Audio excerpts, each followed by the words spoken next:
우리나라에 14개의 14대 거짓말이 있습니다. 14위가 이거예요. 14위가 여자들이 어머 너 왜 이렇게 예뻐졌니? 옆에 계신 분 한번 보실까요? 어머 너 왜 예뻐졌니? 예. 이것이 14위 거짓말입니다. 13위 거짓말. 학원 광고, 전원 취업 보장, 100% 전국 최고의 합격률. 이게 13위 거짓말입니다. 12위 비행사고. 승객 여러분, 아주 사소한 문제가 생겼습니다. 그것이 비행기가 떨어질 수가 있어요. 11위 연예인들이 루머가 터지면 그냥 친구 이상으로 생각한 적 없어요. 그냥 밥만 먹었어요. 이렇게 되는 거죠. 10위는 여기 계신 분들이 많이 해당이 될 수 있겠어요. 선생님들도 계시니까. 교수님들 계시죠. 교장 선생님이 조회 때 마지막으로 한마디만 간단히 할게. 이게 거짓말이죠. 선생님들이. 9위는 친구들 관계에서요. 이거 너한테만 이야기하는 거야. 뭘 너한테만 이야기해요? 다 이야기하겠잖아요. 맞죠? 8위 장사꾼 아시잖아요. 이거 정말 미치고 파는 겁니다. 이게 거짓말. 7위 아파트 신규 분양할 때 지하철역에서 걸어서 5분 거리. 걸어서 가보세요. 처음에 10분 15분 거리예요. 역세권이라고 해서. 그 다음에 6위가 수석 합격자. 학교 수업에서만 충실했어요. 이렇게 얘기합니다. 5위 여기는 없을 것 같아요. 한 번도 없어요. 여기는 음주운전자. 딱 한 잔밖에 안 먹었어요. 한 잔 못 먹어요. 취소 수치가 나왔을 텐데. 4위는 여러분들이 다 아실 거예요. 중국집. 출발했어요. 금방 도착해요. 이게 4위 거짓말이에요. 3위. 여기 여성분들 저도 아내랑 이렇게 따라가 보면 그 안에 그 옷가게 사장님들 우리 송강자 집사님 많이 했을 거예요. 지금까지 한 수십 년 동안. 언니 너무 잘 어울려요. 맞춤옷 같아요. 언니한테 딱 맞아요. 이게 3위 거짓말이랍니다. 2위 정치인 단 한 푼도 안 받았어요. 기자회견하고 딱 검찰에 들어가면 나올 때는 수갑 차서 나오잖아요. 1위 여기는 없어요. 우리 다 젊으시니까. 자리 양보를 받으시면 어르신들이 이렇게 얘기한답니다. 에구 괜찮은데. 그러면서 앉으신다는 거예요. 세상은 거짓말 투성이 뿐입니다. 그러나 바울 사도는 거짓이 없었습니다. 예수님을 만난 후에 오직 예수를 위해서 30년 동안 전 세계를 누볐습니다. 1차 선교 여행은 주후 47년에서 49년까지 무려 2년 동안 2240km의 대장정을 했습니다. 그리고 2차 선교 여행은 49년에서 52년까지 3년 동안 그는 4600에서 거의 5600 정도 킬로를 걸었습니다. 3차 여행도 마찬가지입니다. 53년도에 52세의 나이에 그는 전 세계를 또 5년에 걸쳐서 5400km 정도 전후를 걷게 되었습니다. 여러분들 지구 한 바퀴를 도는데 4만 킬로가 돌잖아요. BC. 그러려면 6천만 보를 걸어야 됩니다. 그런데 사도 바울은 이 총 거리를 세보면 10년 동안 12,000km를 걸었습니다. 어마어마한 거리를 예수님을 위해서 오직 예수를 존귀하기 위해서 걸었습니다.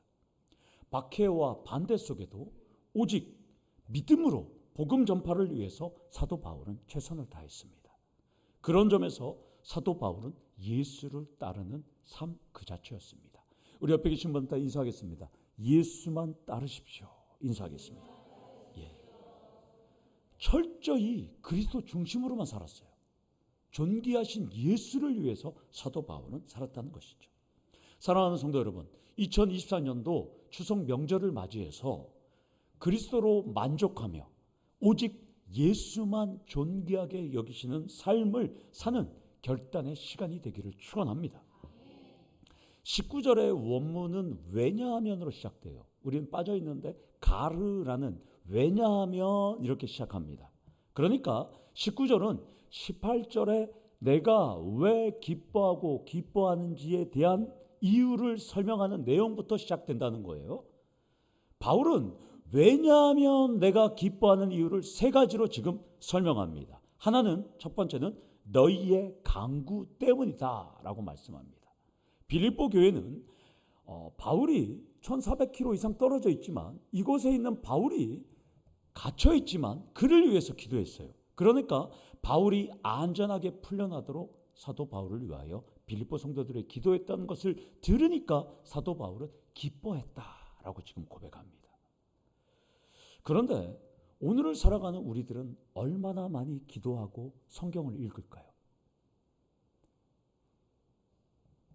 2023년도 지난해 11월 달 목회 데이터 연구소에서 나온 자료를 제가 설문조사한 자료를 보니까 한국교회 출석 성도 10명 중 4명은 명목 교인이라는 거예요. 명목. 그러니까 무늬만 교인, 이름만 크리스찬. 그것이 바로 명목 교인이에요. 10명 중에 4명이. 명목상 교인은 정기적으로 간헐적으로 교회는 나가지만 신앙생활에 대해서 진지하거나 절실한 의지가 없는 성도를 명목 교인이라고 부릅니다. 이들은 교회에 대한 귀속감은 있어요. 그러나 신앙이 약하기 때문에 보다 많은 관심을 갖고 복음을 가르쳐야 할 대상이기도 합니다. 그래서 이 명목상 교인들에게 왜 교회를 다니냐고 질문했더니까 1위가 뭔지 아세요? 가족이 다니니까 다닌다는 거예요. 그분들의 수치가 25%였어요. 명목상 교인의 41%는 성경은 아예 안 읽는다고 조사가 되었어요. 더 심각한 것은 기도는 가끔 필요할 때만 한다는 비율이 무려 39.1%였어요. 거의 40%였어요. 그리고 자주 생각날 때마다 기도했던 것이 24.7%, 거의 안 한다가 21.9%였습니다. 그러니까 명목상 교인 중에 5분의 1, 25%가 평소 기도 생활을 안 한다는 것입니다. 필요할 때만 기도하고 기도의 중요성과 은혜가 전혀 없었다는 거예요. 물론 여기 계신 분들 중에 명목상 교인이 있을 수도 있죠. 그러나 오늘 사도 바울은 본문은 우리가 기뻐하고 기뻐할 수 있는 이유는 나와 타인을 향한 기도 때문이다 라고 말씀합니다. 사랑하는 성도 여러분, 기도는 돈이 안 들어가요. 내 시간만 투자하면 되는 겁니다. 교회를 위해서 우리가 기도할 수 있는 것은 최고의 무기라는 것입니다. 돈 한 푼 안 들어가는 이 그리스도인의 최고의 무기, 여러분들도 빌립보 교회 성도님들과 함께 같이 기도에 힘쓰시는 우리 양덕 참평한 교회 성도님들 되기를 축원합니다. 그러면 첫 번째로 우리 성도님들은 담임 목사를 위해서, 교회를 위해서, 기도가 필요한 분들을 위해서 기도의 시간을 늘리시기를 원합니다. 빌립보 성도들은 무려 1300km가 떨어져 있는 이 로마에 있는 바울을 위해서 기도했습니다. 바울의 안전함 또한 풀려남을 위해서 그들은 기도했습니다. 바울은 자신을 위하여 기도하는 그 소식을 듣고 기뻐하고 기뻐했다고 지금 말씀합니다. 사랑하는 성도 여러분, 월삭도 드리고 주삭도 드리고 일삭도 드리며 담임 목사와 교회와 성도들을 위하여 기도하는 우리 성도님들 되시고, 기도의 맛을 날마다 알아가는, 기도의 정수를 알아가는 우리 성도님들 되기를 원합니다. 여러분들 기도할 때 어떤 분들이 저에게 이렇게 말하시는 분들이 있어요. 새벽 예배 때 기도했더니까 삶이 달라져요. 어떤 분들은 금요 기도회 때 기도했더니 일이 술술 풀려요. 이런 얘기들을 저는 들어요. 여러분들도 추석 명절 이후를 거쳐서 기도의 맛을 경험하시는 성도님들 되기를 고면합니다. 바울이 또 기뻐하는 이유 세 가지 중에서 두 번째는 성령의 도우심이 있다라고 지금 말씀합니다. 이 도우심으로 번역된 헬라어, 이 에피코레기아스, 이 단어는 참 재밌어요. 에피코레기아스, 이 단어는 합창단 지도자를 뜻하는 코레고스에서 유래한 단어예요. 그런데 이 단어가 어떻게, 이 단어의 원래 뜻은 이거예요. 코러스 구성에 필요한 임금을 지불한다, 이런 뜻이에요. 그러니까 합창단을 구성하기 위해서 내가 돈을 준다, 이런 뜻이거든요. 이 코레고스. 그러니까 이것은 공급을 뜻하는 의미입니다. 여기다가 전치사 에피가 붙어져서 에피코레기아스라는 뜻이에요. 그러니까 이것은 성령이 바울에게 풍성한 공급, 풍요로운 공급을 끊임없이 하고 있다는 거예요. 그러니까 자기는 기쁘다고 지금 고백합니다. 바울은 지금 재판을 기다리면서 옥에 갇혀있는 신세예요. 매어있는 신세예요. 그런데 예수 그리스도의 영이신 성령께서 넉넉한 도우심과 또한 풍성한 공급으로 말미암아서 나는 지금 성령이 충만하다라고 지금 말씀합니다.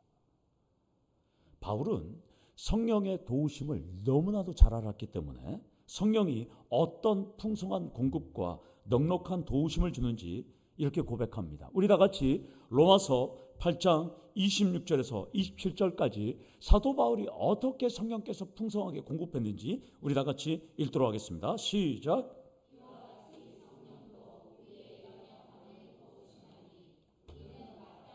기도할 바를 알지 못하나 오직 성령이 말할 수 없는 단식으로 우리를 위하여 친히 간구하시니라. 마음을 살피시는 이가 성령의 생각을 아시나니 이는 성령이 하나님 뜻대로 성도를 위하여 간구하심이니라. 아멘. 여기서 두 번째로 우리는 성령의 도우심, 풍성한 공급 없이는 단 하루도 살아갈 수 없는 존재임을 인식하고 성령의 충만함을 사모하셔야 한다는 것입니다. 그러면 여러분, 우리가 많이 들어요. 성령의 도우심, 성령의 충만함. 도대체 이게 무슨 뜻일까? 나타나지도 않잖아요. 성령의 충만함. 술 취하면 바로 나타나잖아요. 흥얼흥얼거리고 막 흥청망청 하잖아요. 그러면 도대체 성령의 충만함은 무엇을 의미할까?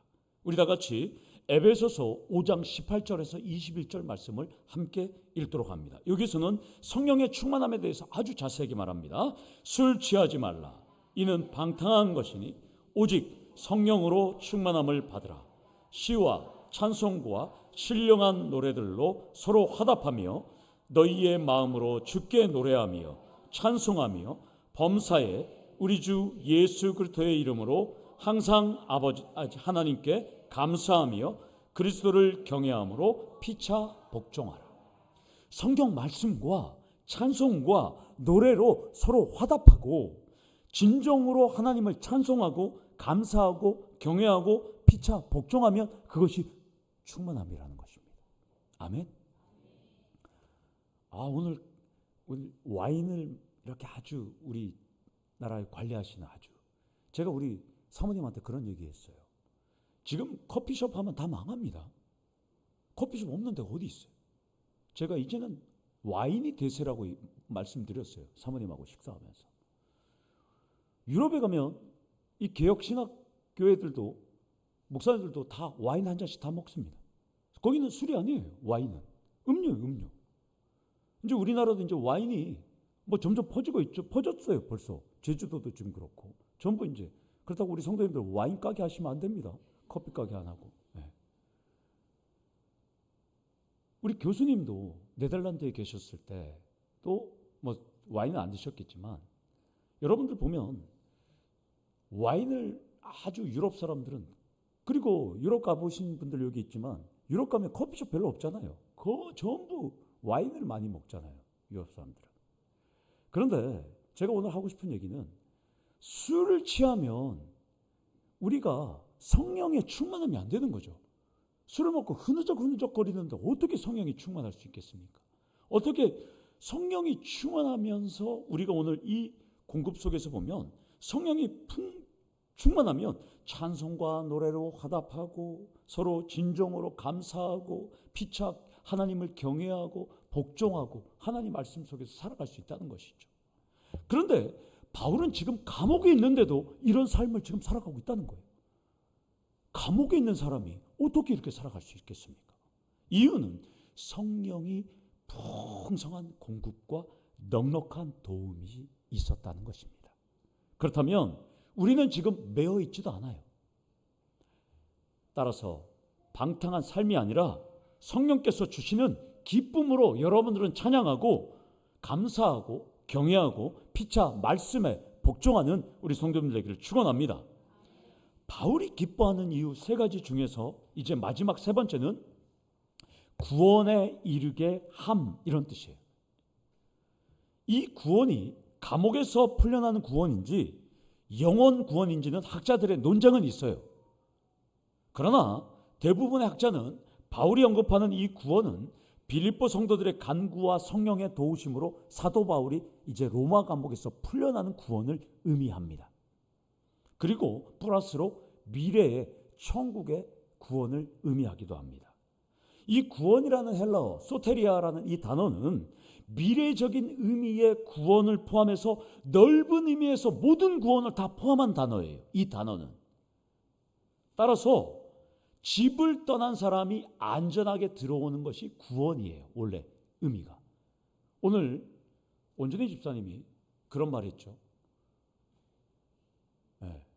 우리는 영원한 천국이 고향이고 집이라는 것이죠. 그것이 바로 구원이라는 것입니다. 여러분들. 구원의 주도권은 인간에게 없습니다. 오직 하나님 아버지에게 있다는 것입니다. 그래서 사도 바울은 나를 이르게 한 줄 안다라고 고백합니다. 내가 어떻게 할 수가 없어요. 구원은. 하나님께서 하시는 것을 나는 안다라고 고백하는 것입니다. 인간의 구원은 전적으로 하나님 아버지께 달려 있다는 것입니다. 여기서 세 번째로 우리는 영원한 구원이든 이 땅에서 다양한 구원이든 환경과 상황을 우리는 마주하기 때문에 하나님의 구원의 도우심이 절대적으로 필요하다는 것입니다. 그래서 바울은 성도들의 중보기도와 성령의 도우심이 아니면 나는 구원에 이르지 못한다고 지금 말씀하고 있다는 것입니다. 자신을 철저하게 낮추고 있습니다.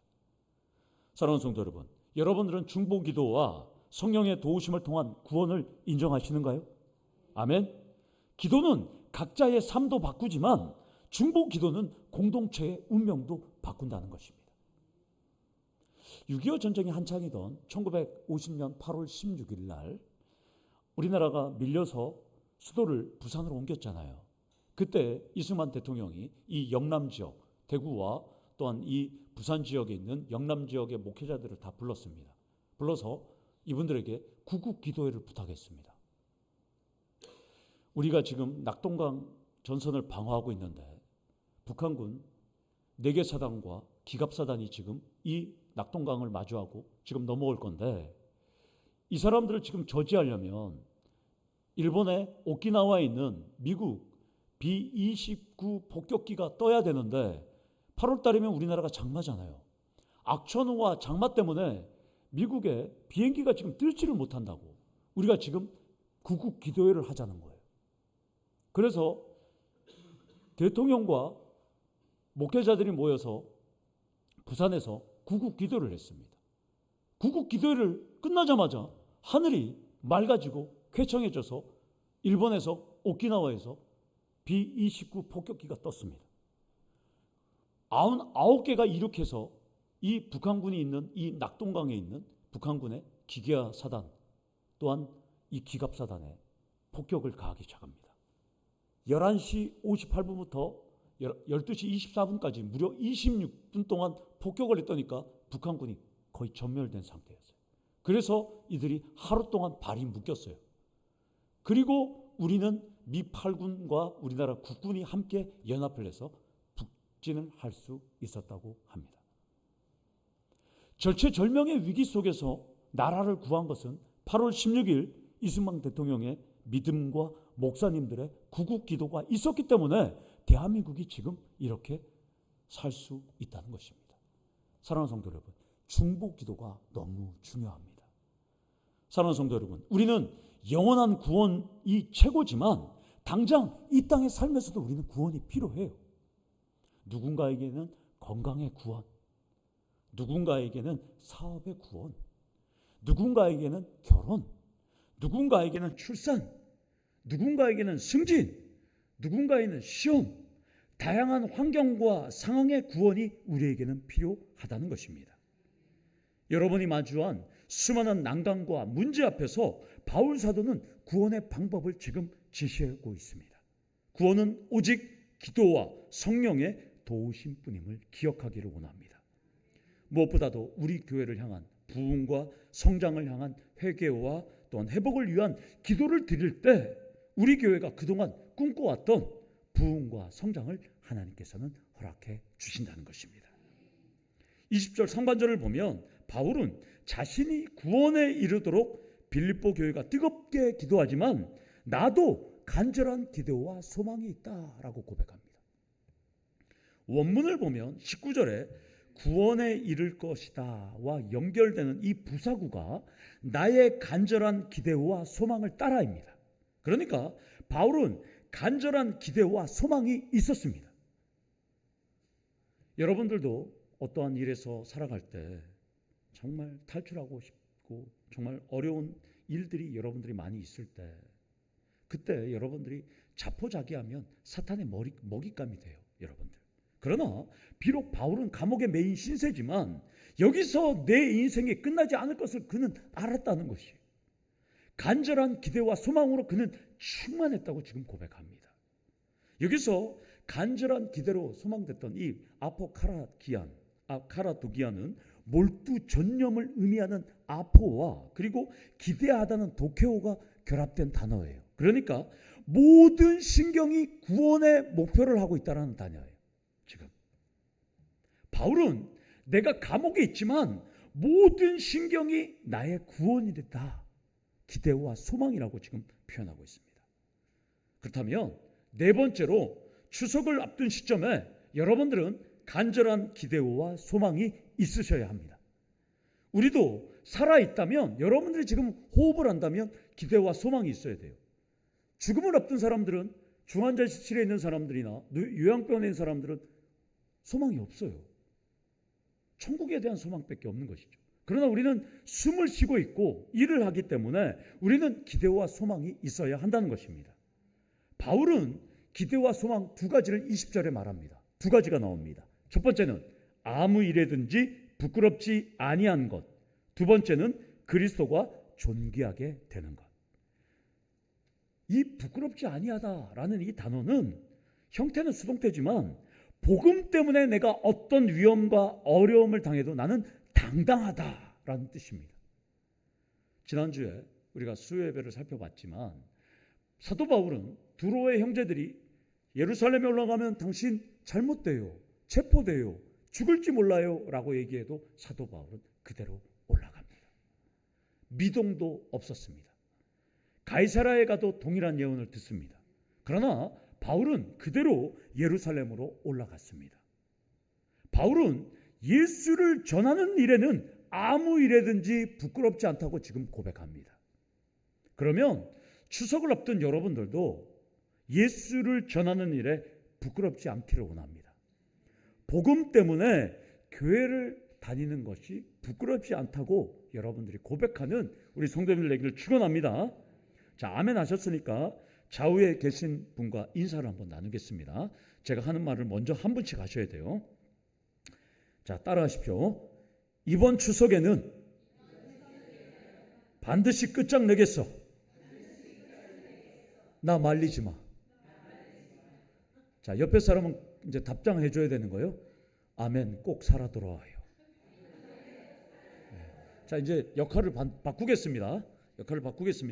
자, 옆에 사람에게 이번 추석에는 반드시 끝장내겠어. 나 말리지 마. 자, 그 옆에 사람이 답장을 해줘야 되는 거예요. 아멘, 꼭 살아 돌아와요. 우리 강석도 집사님한테 살아 돌아오셔야 돼. 예수 믿고죠. 김영수 성도한테도 살아. 김성영 성도님한테도 살아 돌아오셔야 돼. 여러분들 또 많죠 여기. 안양수 집사님 어디 가셨어요? 바울은 목숨이 위협받는 이 상황 속에서도, 옥에 갇힌 상황 속에서도 그리스도를 모른다고 부인하거나 부끄럽지 않겠다고 지금 결단하고 선포합니다. 그리고 바울은 하나 더 고백합니다. 지금도 전과 같이 온전히 담대하여 죽든지 살든지 내 몸에서 누가? 예수가 존귀하게 된다고 말합니다. 그러니까 사도 바울은 1+1의 신앙이에요. 나는 예수로 말미암아 전하는 것 부끄럽지 않고, 그리고 나는 예수를 내 몸을 통하여 존귀하게 만든다라는 신앙을 갖고 살았다는 것입니다. 이 존귀히 된다는 것은 크게 된다, 위대하게 된다는 뜻이에요. 바울은 내 몸에서 예수가 크게 된다고 지금 고백하고 있습니다. 명목 신자를 포함해서 많은 신자가 내 몸이 하나가 되어서 예수가 위대하게 된다는 것을 몰라요. 그냥 나는 교회 다니고 아내 때문에, 남편 때문에, 자식 때문에 신앙생활을 하는 것이지, 예수가 바울처럼 내 몸 때문에, 내 몸 안에서 예수가 존귀하게 된다는 것을 많은 사람들이 모르니까 교회를 안 나오는 거예요. 대충 신앙생활을 하는 거예요. 그러나 사도 바울은 내가, 내 몸이 그리스도와 하나가 되어서 예수가 존귀하게 크게 된다고 지금 고백하고 있습니다. 사랑하는 성도 여러분, 다섯 번째로 우리는 주님과 함께하는 1+1의 신앙이 되셔야 한다는 것입니다. 주님은 생명까지 여러분들에게 주셨는데 여러분들 뭘 주실 거예요? 주님한테. 선교사님들처럼 우리는 생명을 줄 수는 없어요. 그러나 내 마음을 다해 주님의 피로 세운 몸된 교회를 세우기 위해서 여러분들 협력해 주시기를 축원합니다. 추석이나 설날은 그냥 쓱 넘어가는 명절일 수도 있어요. 1년에 연례 행사가 될 수 있어요. 그러나 사랑하는 가족을 만날 수 있는 유일한 기회를 하나님께서 대한민국에는 2번 주셨잖아요. 추석과 설날. 하나님께서는 어떻게든 가족들을 만날 수 있도록 허용하셨잖아요. 그래서 저 가족들이 부러워요. 저 가족은 뭐 전할 게 없어요. 예수 열심히 믿고 있느냐? 신앙생활 잘하느냐? 이것만 물어보면 돼요. 여러분들처럼 오늘 돌아가서 예수를 전할까 말까 고민 안 해도 되는 거예요. 그 가정들. 그러나 하나님께서는 이 추석과 설날을 여러분들한테 주신 이유는 복음을 전하라고 주셨어요. 그러니까 여러분들 꼭 가르치고 전하시는 우리 성도님들 되기를 원합니다. 바울은 철두철미한 그리스도 중심적인 삶을 살았어요. 그렇다면 여러분들도 나의 가정, 나의 직장, 나의 일터, 또한 나의 모든 지인들을 준 것은 예수를 전하라고 우리에게 주셨다는 것을 믿고 오늘도 예수를 전하시는 우리 성도님들 되기를 원합니다. 그러면서 바울은 21절에 이렇게 말합니다. 이는 내게 사는 것이 그리스도니 죽는 것도 유익함이라. 정말 너무나도 멋진 지상 최고의 고백인 것 같습니다.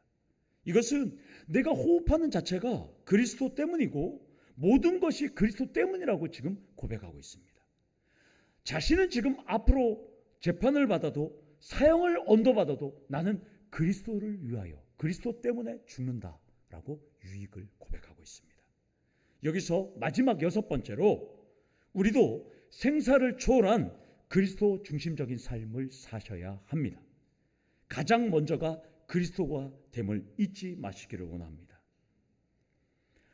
성도 여러분, 사막과 광야는 차이가 있어요. 사막은 비가 와도 사막입니다. 거기서는 농사를 지을 수가 없어요. 그러나 광야는 비가 오면 푸른 초장이 됩니다. 우리 인생도 광야와 같습니다. 우리 인생을 사막이라고 비유한 사람들은 없어요. 우리 인생도 광야와 같아요. 때로는 척박하고 건조하고 답답하고 우울하고 외로운 건기를 지나가요. 그런데 때로는 하나님께서는 비를 쏟아주시면서 우리에게 풍성한 우기를 하나님은 허락하실 때가 있다는 것입니다. 우리는 건기와 우기를 끊임없이 만나는 광야를 지금 지나가고 있습니다. 이스라엘은 건기와 우기가 반복돼요. 건기에는 사막처럼 황량합니다. 그러나 우기가 되면 광야는 푸른 초장이 되고 생명력이 왕성해져서 거기에 먹을 것을 심고 또한 거두게 되는 것입니다. 사랑하는 성도 여러분, 지금 인생 광야를 우리는 살아가고 있습니다. 추석 앞에서 우리는 또한 척박한 삶을 살아가기도 합니다. 일희일비하지 마시고 우기를 만날 때도 행복하시고 건기를 만날 때도 절망을 만나지 마시고 기쁨 가운데 하나님께서 주시는 축복을 사모하기를 원합니다. 주님은 우리에게 우기의 은혜와 축복의 소낙비를 날마다 허락해 주실 것입니다. 추석을 맞이한 우리 성도님들, 지금 건기입니까? 우기입니까? 일희일비하지 마시기를 원합니다. 오늘 사도 바울처럼 오직 예수를 그리스도로 존귀히 여기는 삶을 사실 때 우리 하나님은 여러분들에게 은혜의 축복의 소낙비와 여러분들에게 또한 우기의 은혜를 축복해 주실 것입니다. 오늘 이 시간 오직 예수만, 존귀한 예수만 자랑하시면서 예수만 내 몸 안에서 존귀해질 수 있는 우리 결단하며 이 자리를 일어서는 우리 성도들 되기를 간절히 축원합니다. 아멘. 우리 다 같이 기도하시겠습니다. 하나님 아버지 감사합니다. 사도 바울처럼 예수만 존귀히 여기시는 우리 성도님들 될 수 있도록 하나님 역사하여 주시옵소서. 하나님 우리를 통하여 우리 하나님 영광 받아주시고 이 추석을 통하여 우리 성도님들이 예수를 전하며 예수 안에서 함께 예배드리며 함께 영광 돌릴 수 있도록 우리 하나님 사용하여 주시옵소서. 예수님의 이름으로 기도드리옵나이다. 아멘. 우리 다 같이 일어나셔서